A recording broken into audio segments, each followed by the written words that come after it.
sujet 2021. Donc on va réaliser et ça sera donc enregistré.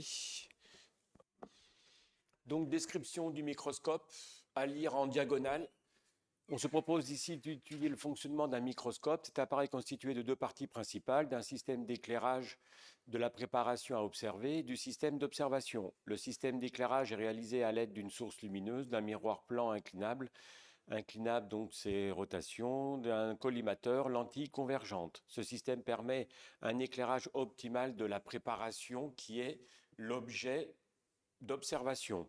Le système d'observation est réalisé à l'aide d'un doublet objectif que l'on peut changer en fonction du grossissement voulu, d'un doublet oculaire réglable pour l'utilisateur.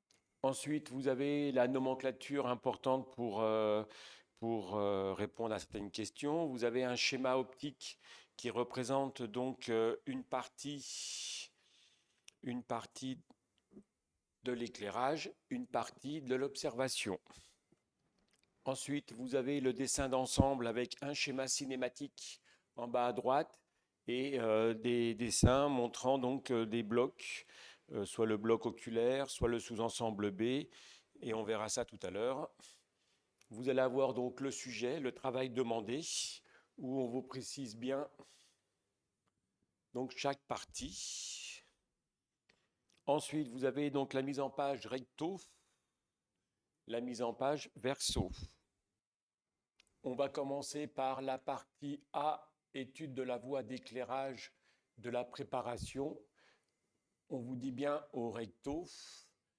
A1, donner la forme du faisceau d'éclairage après le collimateur et indiquer l'intérêt de cette géométrie. Pour ça, il fallait venir dans le schéma optique et voir que le faisceau à la sortie du collimateur était cylindrique afin d'éclairer le plan objet. Donc il fallait répondre donc faisceau cylindrique pour éclairer uniformément l'objet. A2. Compléter la chaîne des conjugués en précisant la position particulière des points indiqués, F-col, F'-col, infini sur l'axe, infini hors de l'axe. Sachant que le faisceau à la sortie du collimateur est cylindrique, il fallait dire que S' était à l'infini sur l'axe, qui par conjugaison par le collimateur de foyer F'-col, F'-col, donnait donc S1 sur F'-col. A3. Sur le schéma, faire la construction des conjugués de S, déterminer la position de F'-col et coter la distance focale du collimateur. Calculer dans le cadre prévu la puissance de ce collimateur. Construire le faisceau couvrant la lentille C à travers le système d'éclairage. Allons par étapes. On va commencer donc sur le schéma, faire la construction du conjugué S. Donc pour conjuguer S, qui est donc l'objet à travers le miroir plan, il va falloir donc prolonger le miroir plan.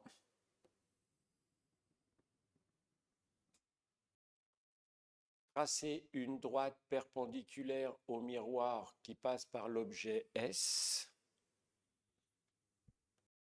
Ensuite, mesurer au compas la distance entre S et le miroir et le reporter donc entre le miroir. L'intersection va nous donner S1 et sachant que S1 est sur F'-col, on vient de déterminer donc F'-col. Une fois qu'on a S1, pour construire donc S', il n'y a pas besoin. S' étant à l'infini, il suffisait de mettre S' infini sur l'axe. Voilà la première partie de la question. On continue. Déterminer la position de f-col qu'on vient de déterminer et coter la distance focale du collimateur. Pour coter la distance focale du collimateur, il faudra tracer deux lignes de rappel qui partent du collimateur jusqu'à la focale du collimateur, le foyer, objet. Ensuite, tracer une droite et deux flèches. Ensuite, venir mesurer la distance entre le collimateur et le foyer, divisé par l'échelle qui est de 1, et on trouve donc 80. On continue. Calculer dans le cadre prévu la puissance de ce collimateur. La vergence des cols est égale à 1 sur la focale image du collimateur, qui sera égale à 1 sur plus 0,080 égale plus 12,5 dioptries. Construire le faisceau couvrant la lentille C à travers le système d'éclairage. Couvrant la lentille C, ça veut dire que les rayons vont passer par le bord de la lentille. Donc, chaîne d'image. Le diaphragme, donc, c'est le collimateur. Donc, ça sera les deux bords du collimateur, de la lentille mince. Ça veut dire qu'on peut commencer par tracer soit le faisceau intermédiaire, soit le faisceau émergent. On va commencer par le faisceau émergent, S' étant à l'infini. Donc, ça sera deux rayons parallèles à l'axe optique.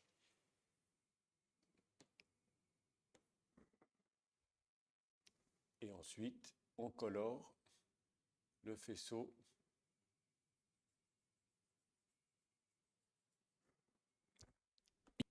Ensuite, le faisceau intermédiaire entre le col et le miroir va provenir de l'image S1. Donc, rayon intermédiaire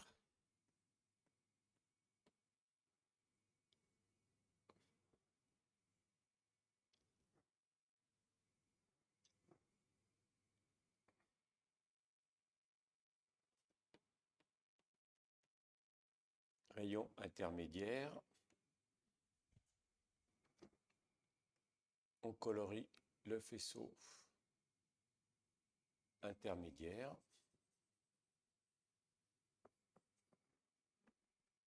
Ensuite, le faisceau va provenir de la source S.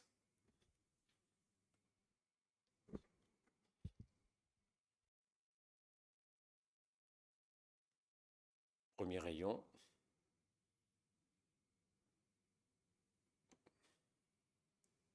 Deuxième rayon.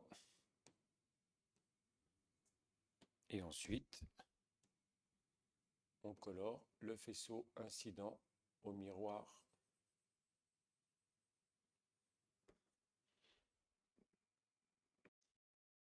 À 4, si la position du collimateur est mal réglée, sur quel élément l'utilisateur doit-il agir? Repère et non. Il fallait venir sur le schéma cinématique pour montrer que le système d'éclairage, c'est toute cette partie-là. De cette partie-là, nous avons donc 3 repères, le 30, le 27, le 32 et le 26.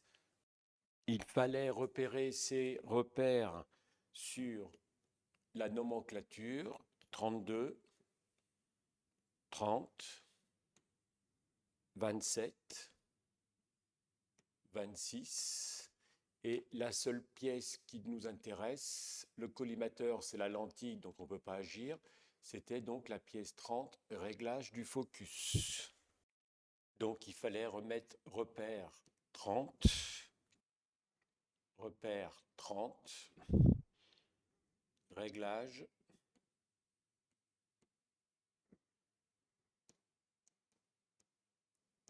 focus. Donner le nom du système de transformation de mouvement utilisé sans préciser les repères. Il fallait repérer ici donc une crémaillère. Donc c'est un système pignon-crémaillère.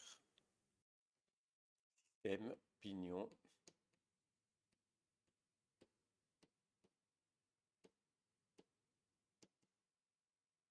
Crémaillère, une rotation qui entraîne donc une translation. Partie B, étude de l'oculaire. Pour réaliser le réglage en fonction de l'utilisateur, il est possible d'agir sur l'oculaire pour faire en sorte qu'un utilisateur de compensation faible puisse utiliser le microscope à l'œil nu. Quelle est la fonction optique de l'oculaire? L'oculaire permet de conjuguer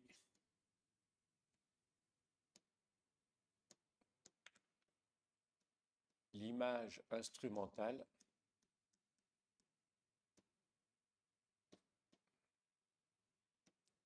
sur le rémotum de l'utilisateur. En clair, A'B' doit être confondu avec le plan rémotal. B2. Quel est le mouvement utile ainsi que son axe des éléments optiques de l'oculaire? On retrouve dans le dessin d'ensemble l'oculaire ici. On retrouve ici dans le dessin d'ensemble l'oculaire. On retrouve ici dans le schéma cinématique l'oculaire. Donc le mouvement utile pour que l'oculaire puisse déplacer une image sur le rémotum, c'est une translation suivant quel axe. On s'aperçoit donc ici sur le schéma optique que ce sera X parce que le déplacement se fait systématiquement sur l'axe optique. Donc le mouvement utile des lentilles oculaires est une translation suivant l'axe X. B3. Sur quel élément agit l'utilisateur pour effectuer ce réglage?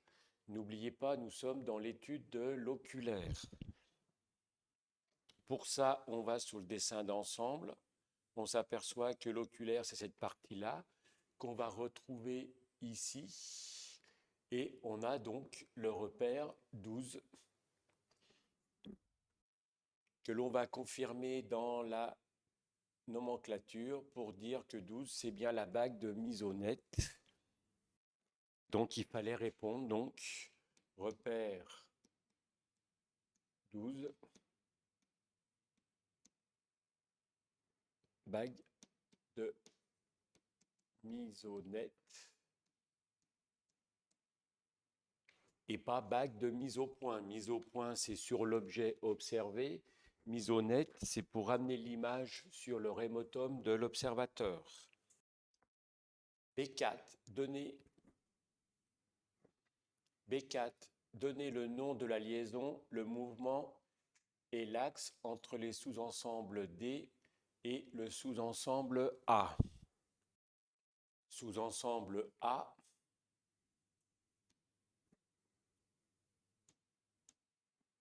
sous-ensemble D, l'intersection nous donne ce schéma cinématique qui correspond à une liaison hélicoïdale. Hélicoïdale, une rotation, une translation conjuguée, et pour connaître l'axe, on place la règle sur la pièce mâle qui correspond donc à notre axe X. Donc il fallait mettre liaison hélicoïdale, mouvement, une rotation et une translation conjuguée. L'axe, on vient de le voir, c'est donc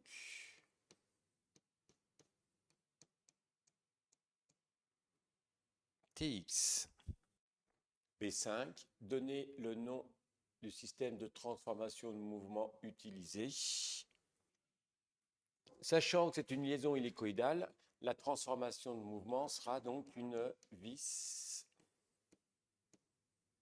écrou. Pour les figures A et B, l'oculaire réduit à ses éléments cardinaux est réglé pour des utilisateurs différents, A et B. On désire déterminer leur amétropie ou hémétropie. Pour cela, on utilisera obligatoirement un rayon issu du point sur l'axe C obj et passant par le point d'incidence I sur H.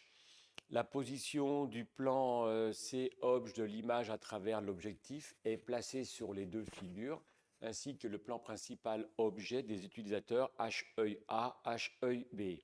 Pour des raisons de clarté, les échelles n'ont pas été respectées, mais les principes restent identiques.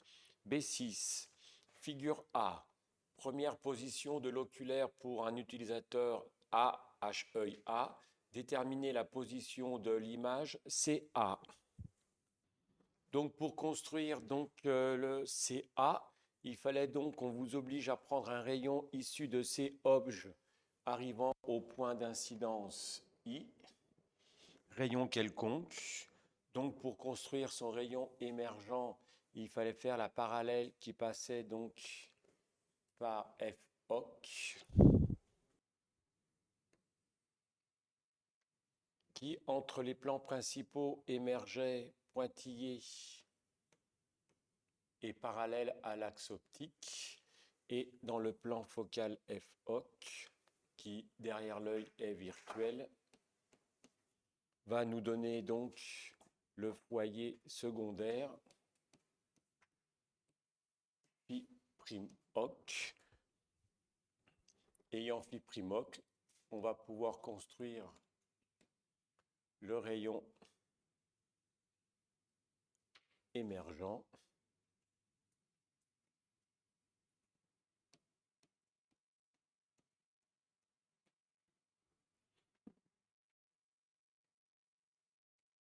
flèche ayant un rayon qui provient de C obj. Le rayon émergent va provenir de CA. Il suffit de le prolonger jusqu'à l'axe optique et on obtient donc son image. B7, figure B, deuxième position de l'oculaire pour un utilisateur B, HB. Déterminer la position de l'image CB. Même chose que la figure A, on vous demandait de prendre un rayon obligatoirement issu de l'objet C obj et passant par le point d'incidence IB, donc parallèle qui passe par le foyer objet F OC. Ce rayon va émerger parallèle à l'axe optique pour donner dans le plan focal F' OC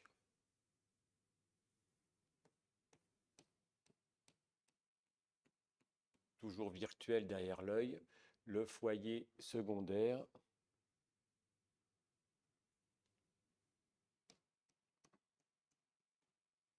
phi' OC. Ayant le foyer secondaire, on pourra construire le rayon émergent à l'oculaire en passant par phi' OC.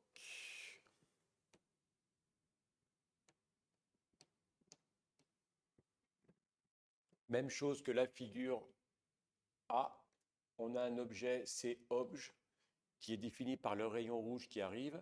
Le rayon émergent va provenir de l'image CB. Il suffira de le prolonger jusqu'à l'axe optique et on obtient donc l'image CB. B8. Les utilisateurs A et B désaccommodés voient parfaitement net à travers l'oculaire. Placez le rémotum RA et RB de ces utilisateurs sur chaque figure. Donnez leur amétropie. Chaîne d'image, C obj à travers l'oculaire donne CA qui va être systématiquement, si l'observateur voit net, confondu avec le rémotum, donc RA. Donc RA sera donc sur CA. Même chose, il sera sur RB, sur CB, pour qu'il puisse voir net ce point-là. Donc dans la figure A, sachant que le rémotome est derrière l'œil, c'est un œil donc hypermétrope. Et pour l'utilisateur B, le rémotome est devant l'œil, ça sera donc un œil myope. B9, compléter la chaîne des conjugués pour un œil hémétrope. Depuis les positions A et B, donner le sens du déplacement des lentilles X pour un utilisateur hémétrope.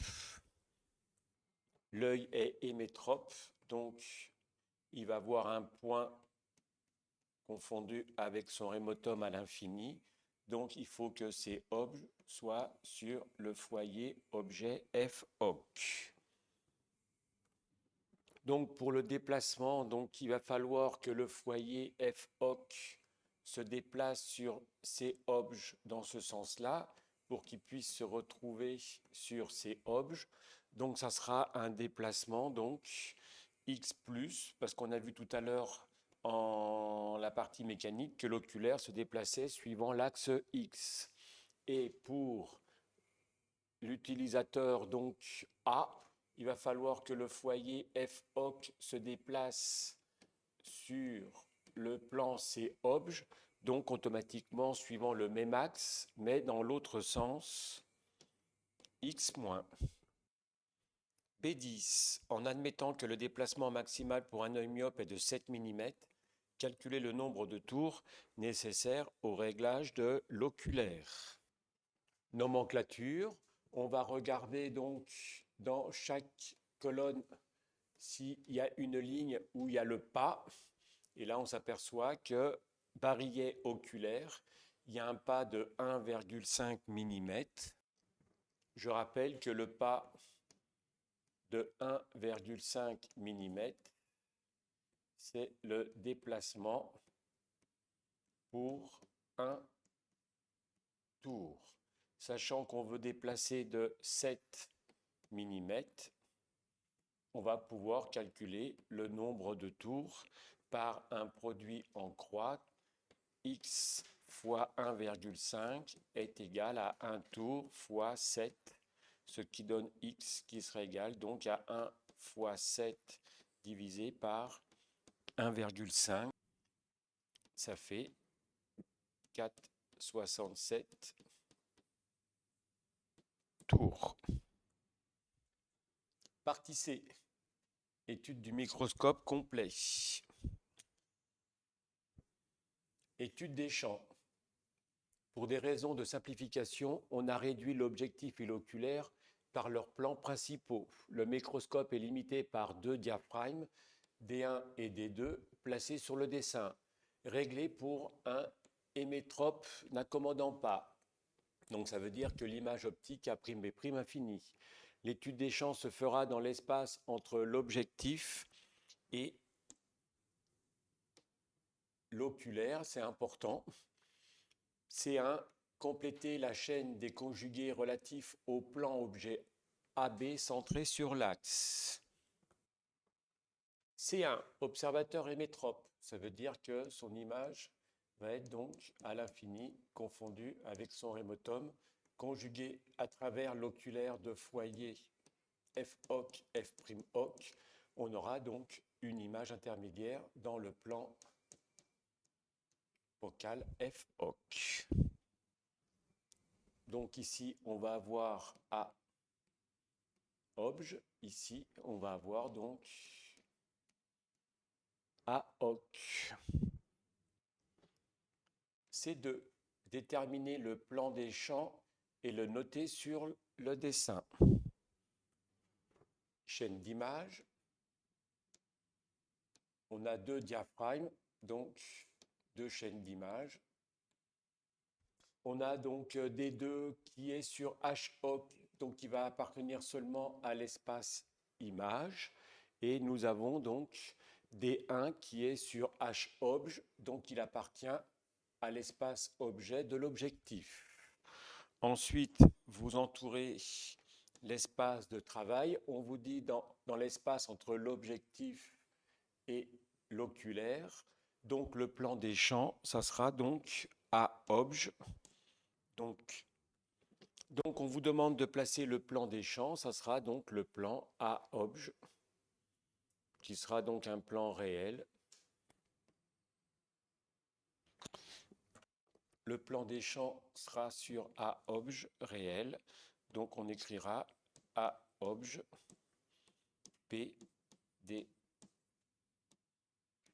PDC. Question C3. Après avoir, si besoin, conjugué les diaphragmes, déterminé la pupille, pup. D1 étant pas dans l'espace de travail, on va donc déterminer son conjugué image, delta prime 1. D2 n'étant pas dans l'espace de travail, on va déterminer son conjugué, delta 2. Vous savez qu'une image qui est sur H' hoc, son conjugué objet delta 2 sera donc sur H hoc de même taille. Voilà tout simplement comment il fallait conjuguer des deux. Et on le retrouvait donc sur H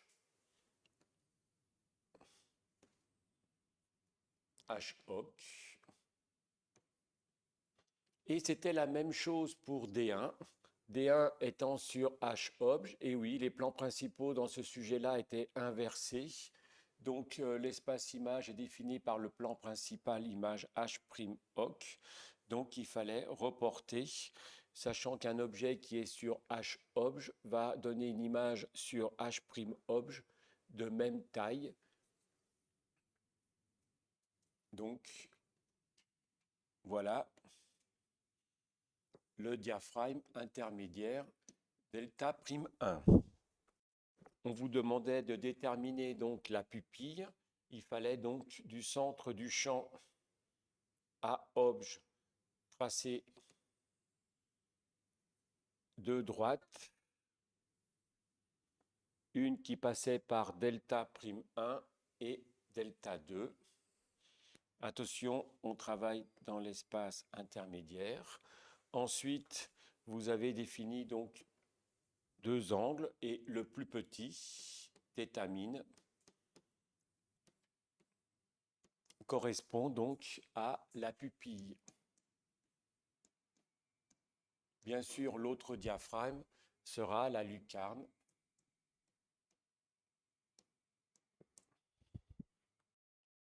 C4. Déterminer les bords inférieurs du champ de pleine lumière PL obj et du champ total T obj.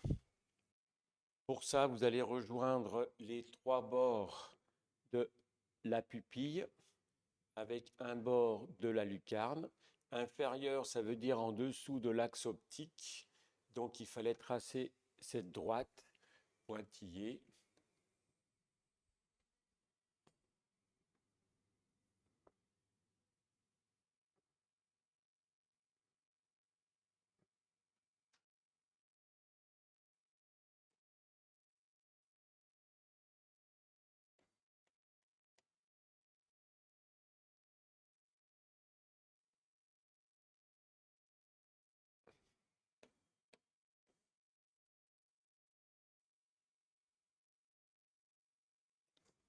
Ici, on obtenait donc le champ total T obj et le champ de pleine lumière P L obj. Vous savez qu'il faut tracer le faisceau de pleine lumière qui correspond aux deux rayons qui vont taper les deux bords de la pupille. Donc il fallait tracer un deuxième rayon lumineux, mettre des flèches sur les deux rayons de pleine lumière et colorier le faisceau intermédiaire de pleine lumière.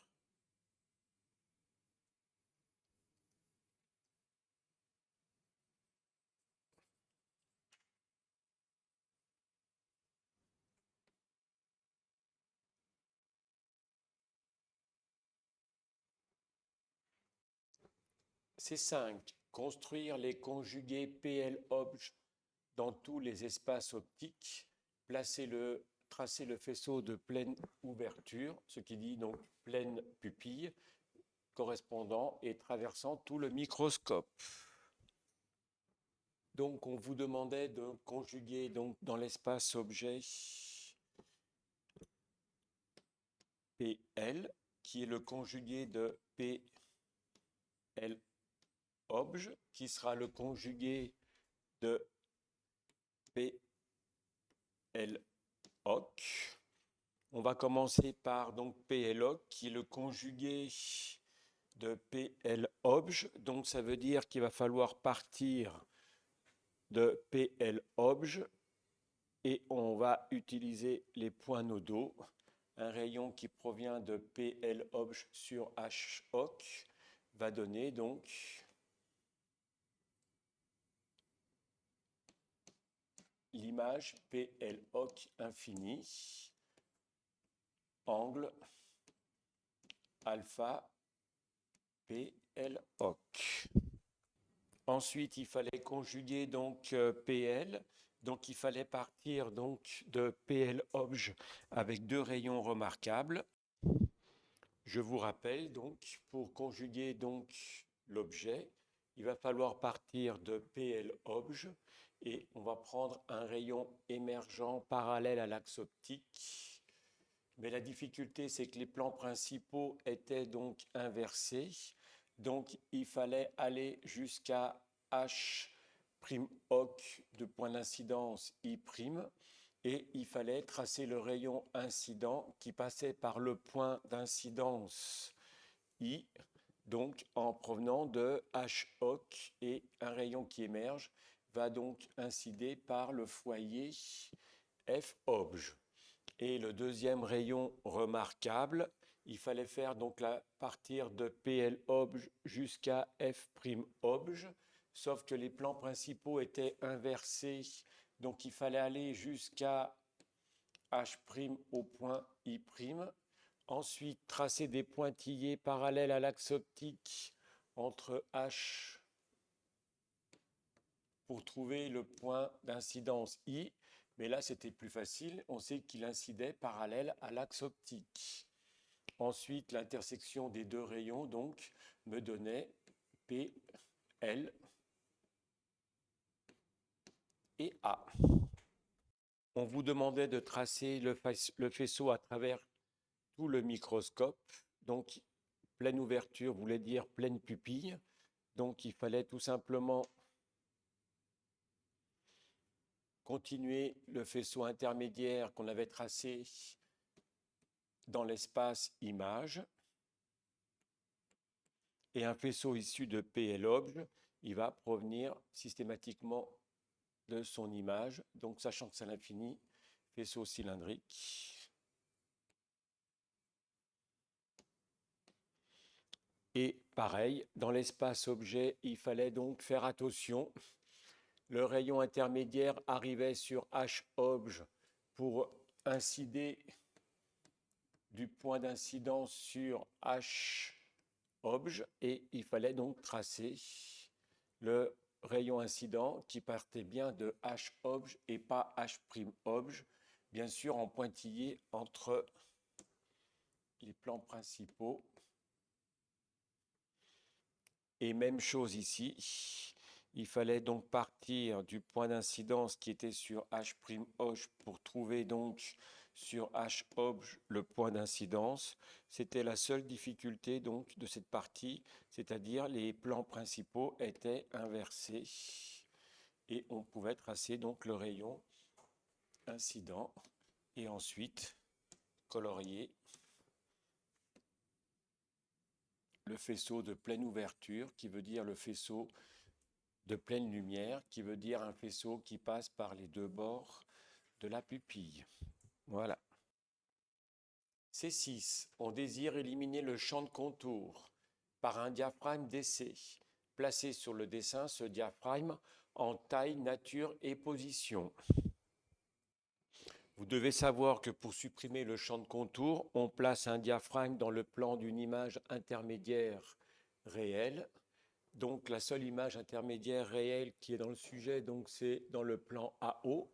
et vous savez que son diamètre correspond au champ de pleine lumière. Donc il fallait dessiner un diaphragme d'essai par une symétrie, donc voilà, qui était donc sur le plan AO. C7. Dans le plan objet du microscope est positionnée une mouche M à 1 mm au-dessus de l'axe optique. Placez ce point M sur le schéma. La mouche est-elle vue par l'observateur? Justifiez votre réponse. Donc le point M est 1 mm au-dessus de l'axe optique. Sachant que c'est une taille, il fallait donc multiplier ces 1 mm par l'échelle transversale et on trouvait dans le plan donc A le point M à 10 mm au-dessus de l'axe optique. On vous demandait si ce point N pouvait être perçu, donc il fallait mettre que non, car le point M est en dehors du champ de pleine lumière. Et sachant qu'on a supprimé le champ de contour, on ne peut voir que le champ de pleine lumière à travers ce microscope. Donc il fallait mettre que le point M ne sera pas vu, car en dehors du champ de pleine lumière. Verseau, réglage de la mise au point après un changement d'objectif. C8. Quel mouvement doit-on effectuer pour changer l'objectif et suivant quel axe? Il fallait venir donc sur le schéma cinématique, voir qu'ici on avait donc l'objectif qui est sur une tourelle revolver et on s'apercevait que l'intersection ici était une liaison pivot. Donc le mouvement était une rotation. Rotation suivant quel axe? Donc il fallait poser la règle sur la pièce mâle de la liaison pivot et on s'apercevait que c'était donc l'axe X'.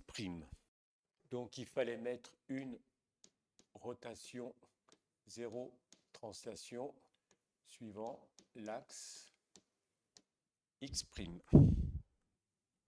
C9. Lors de ce changement d'objectif, l'image devient floue.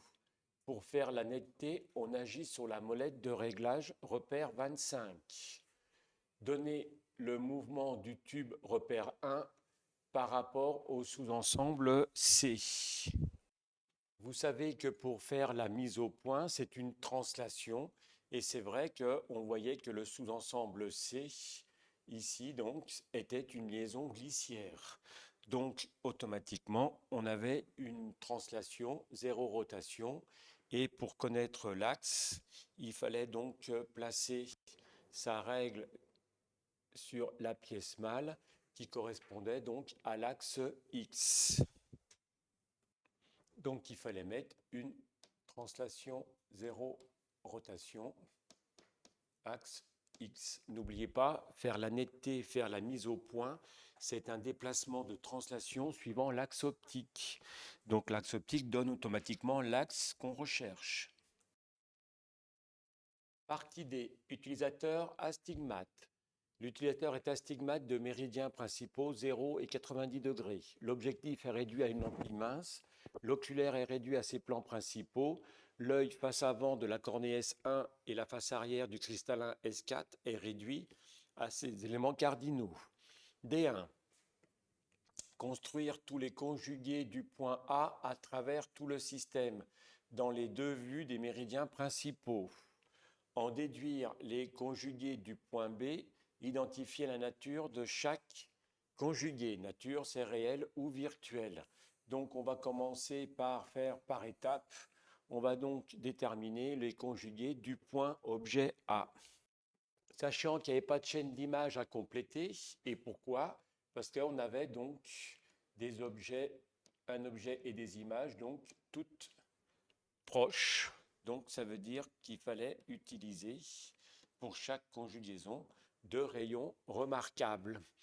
Donc pour trouver le point A, il fallait tout simplement donc ici A. A obj,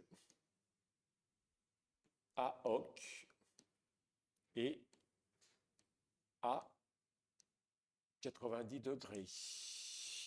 Ensuite, on connaît donc A obj, donc on va commencer par construire à travers donc l'objectif. Pour ça, la flèche veut dire donc on part de A obj, donc premier rayon remarquable, un rayon incident parallèle à l'axe optique qui va incider par le foyer objet. Deuxième rayon, par exemple, celui qui passe par le centre optique de la lentille mince, où on aurait pu prendre par le foyer image, et l'intersection, on trouvait donc le point objet A. Bien sûr qui n'était pas sur l'axe, car A obj était hors de l'axe. Ensuite, il fallait donc conjuguer A obj à travers l'oculaire pour trouver A oc. Donc il fallait partir de A obj, un rayon incident parallèle à l'axe optique, émergeait par f' oc. Donc f' oc n'étant pas donné, vous aviez la possibilité de mesurer la distance entre h oc et f oc et de replacer par rapport à h' oc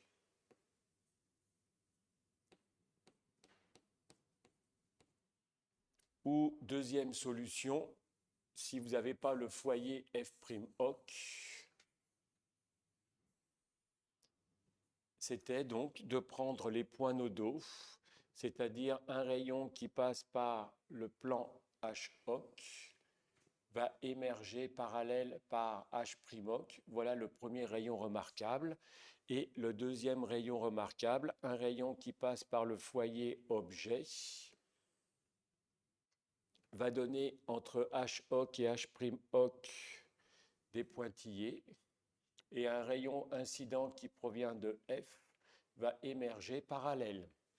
L'intersection des deux rayons émergents va me donner donc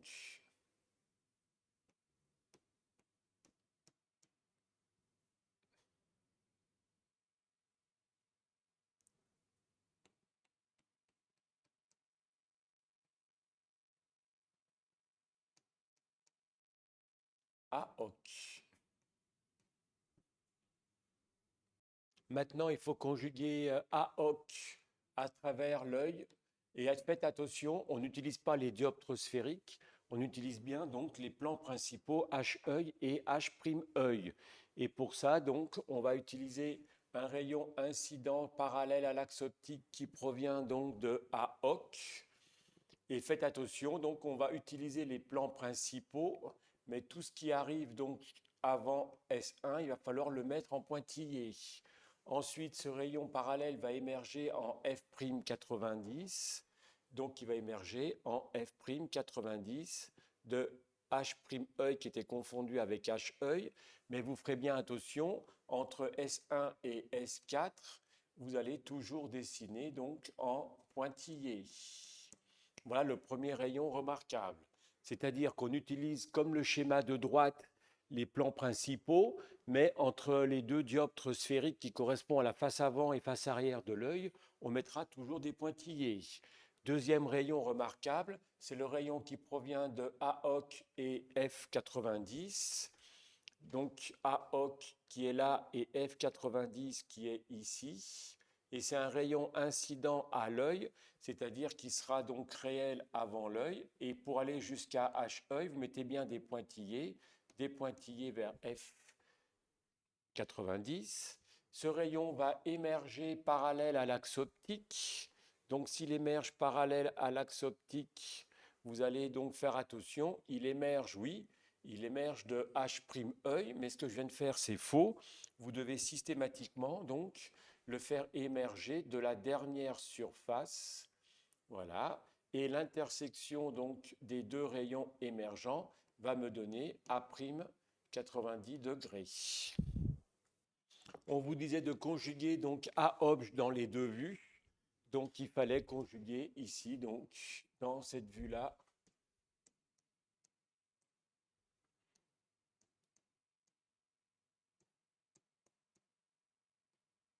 0 degré. On connaît A_obj, donc on va commencer comme tout à l'heure la première conjugaison à travers donc l'objectif.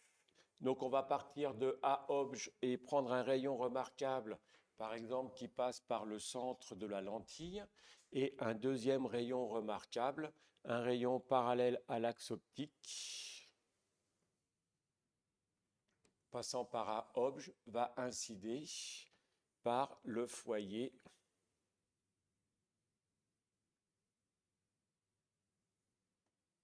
F_obj. L'intersection des deux rayons objets va me donner le point A. Même chose, on va conjuguer donc A_obj à travers l'oculaire pour trouver donc A_oc.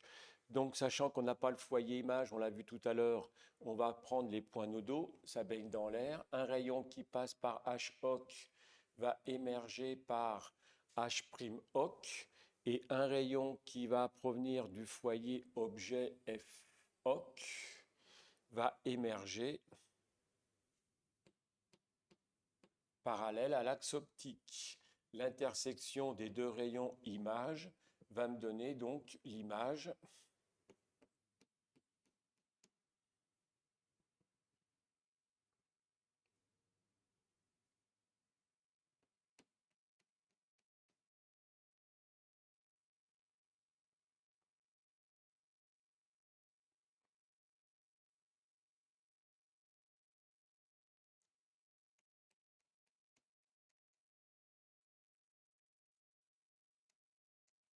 A_oc.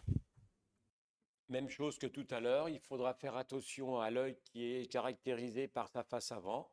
Premier rayon, donc, c'est un rayon parallèle qui va arriver sur H', qui va converger donc au foyer image F'0 degré. Et sachant qu'on utilise les plans principaux, mais on va donc faire réel après S4. En clair, entre les deux dioptres sphériques, ils sont là juste pour représenter donc le rayon incident à S1 et le rayon émergent à S4. C'est ce qu'on appelle les plans principaux. Et le deuxième rayon remarquable, c'est celui qui va passer par A_oc et F', 0 degré. Donc c'est un rayon qui arrive sur H, qui va émerger parallèle à l'axe optique, mais vous allez le faire réel ici. L'intersection des deux rayons émergents me donne donc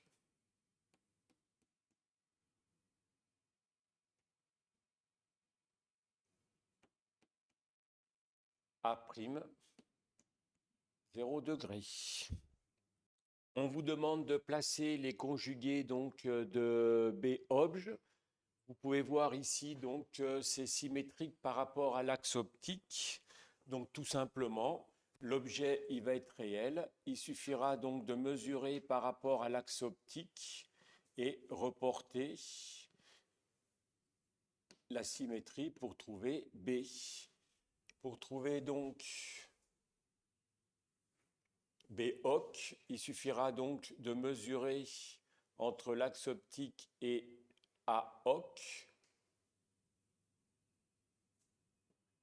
et de reporter, sauf que ici l'image elle est virtuelle, donc pointillé, et on trouve donc B_oc.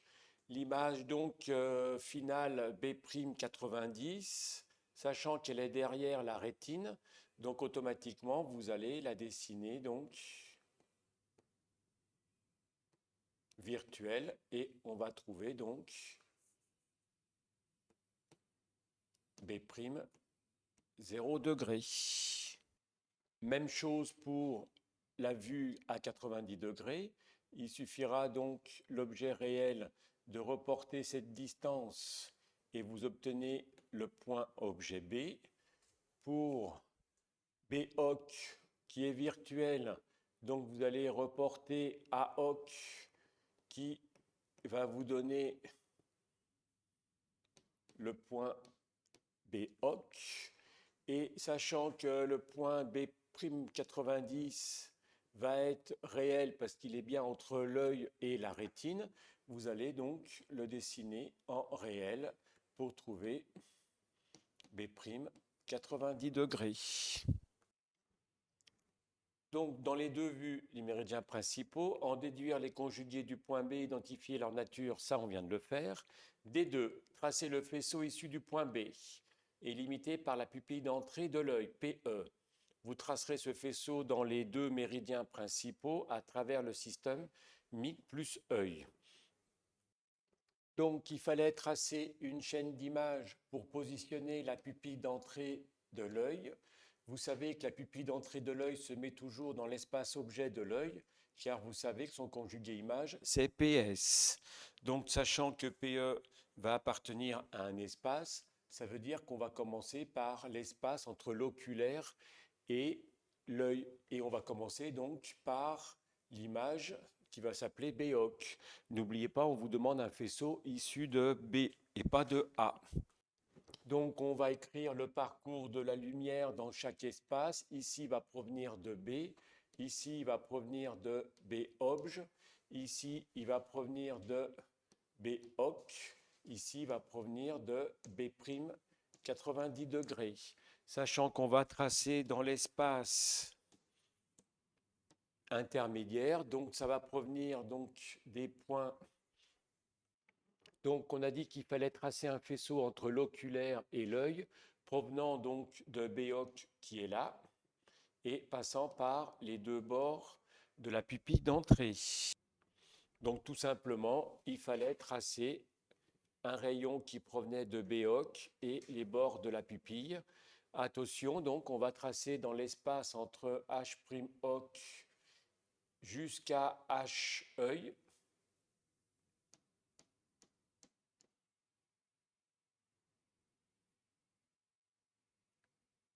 Entre H'-OC et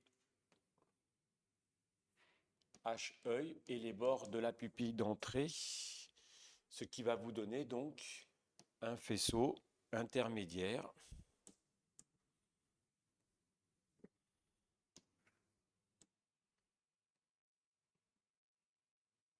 Et vous colorez bien jusqu'à S1 et pas H-œil. On utilise les plans principaux pour faire les constructions, mais l'espace intermédiaire entre l'oculaire et l'œil, c'est par rapport à S1. Ensuite, pour tracer le rayon intermédiaire, il va falloir donc parallèle en pointillé entre les plans principaux H-OC, H'-OC, et ça va provenir donc de B-obj jusqu'à l'objectif.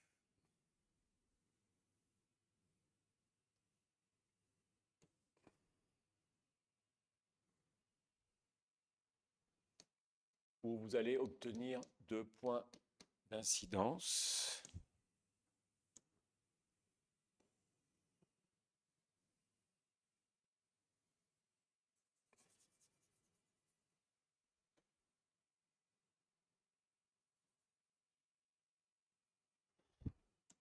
Ensuite, pour tracer le faisceau incident, on va rejoindre tout simplement le point d'incidence I, et ne vous trompez pas de point, c'est un faisceau issu de B, donc on rejoint le point B.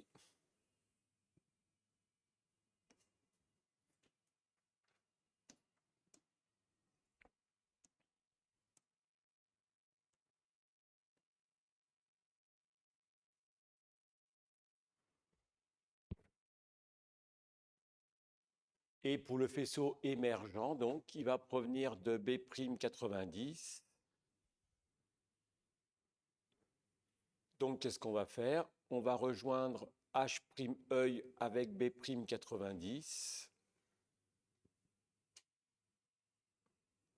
Sauf qu'on va dessiner donc en pointillé de H'-œil jusqu'à S4 pour tracer le faisceau intermédiaire jusqu'à la rétine. C'est-à-dire qu'on fait comme si les plans, les dioptres sphériques n'existaient pas, comme si on n'avait que H', mais on respecte la virtualité et on obtient donc le faisceau émergent AS4.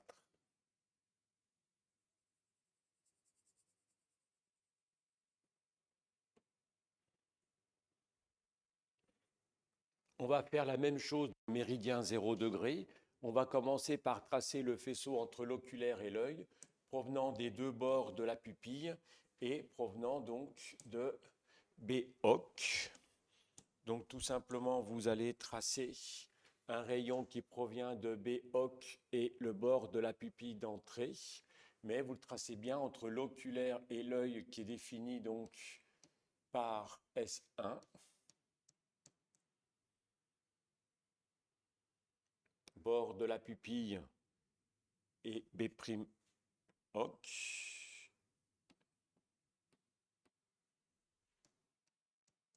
Et là, on vient de tracer donc le faisceau intermédiaire qui arrive donc sur l'œil parce que on vous dit limité par la pupille d'entrée P-œil.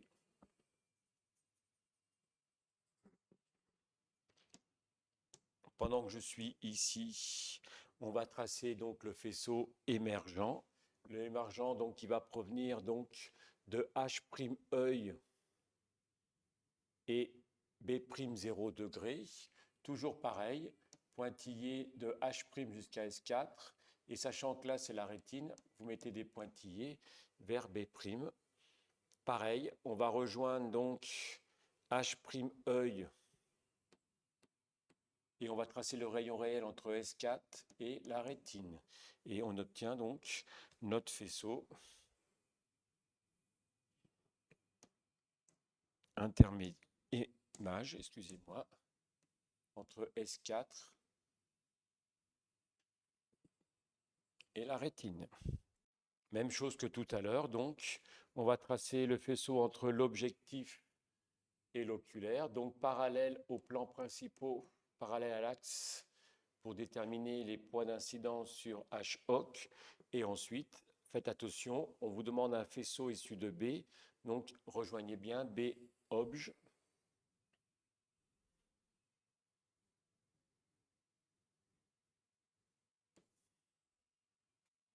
Où on va définir donc les points d'incidence, le rayon, le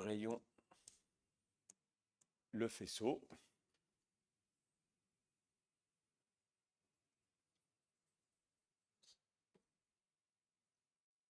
Entre HOC et l'objectif. Ensuite, on va tracer donc le faisceau incident. Le faisceau incident, il va provenir du point d'incidence jusqu'au point B.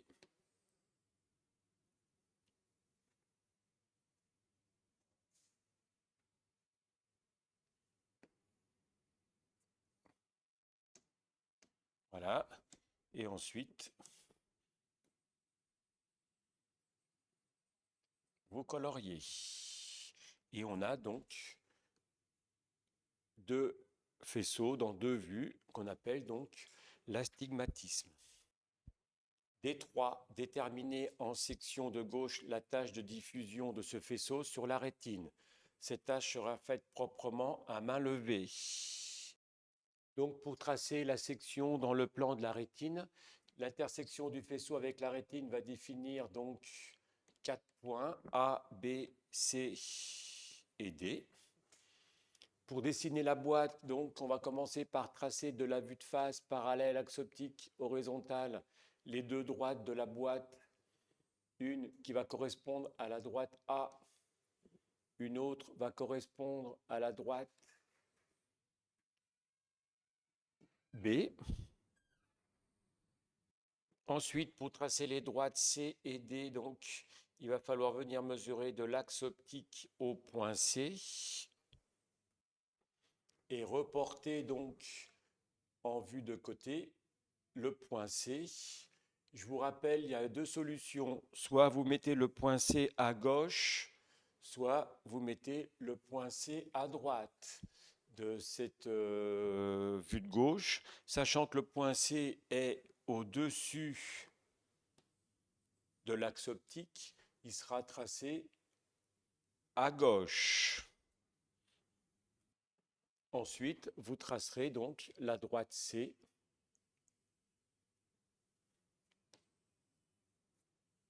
Droite verticale. Même chose pour le point D. On va mesurer de l'axe optique au point D. Sachant que le point D est au-dessus de l'axe optique, il sera donc reporté ici à gauche. Voilà. Et ça va vous permettre de vous dessiner donc la dernière droite qui va nous définir donc la droite D, qui va nous définir donc une boîte. Une fois que vous avez la boîte, vous dessinerez proprement une ellipse que vous allez colorier de la même couleur que le faisceau en vue de face. Dernière question des 4. Après la géométrie de cette tâche, remplissez le tableau. Réponse en cochant oui ou non. On vous demande l'acuité est-elle maximale pour cet œil-là? Oui. Peut-on améliorer celle-ci en modifiant le réglage actuel, sachant qu'il est astigmate? On ne peut pas régler sur l'instrument, donc on ne pourra jamais corriger un astigmatisme. La seule solution qu'il a, peut-il mettre son équipement pour améliorer sa vision?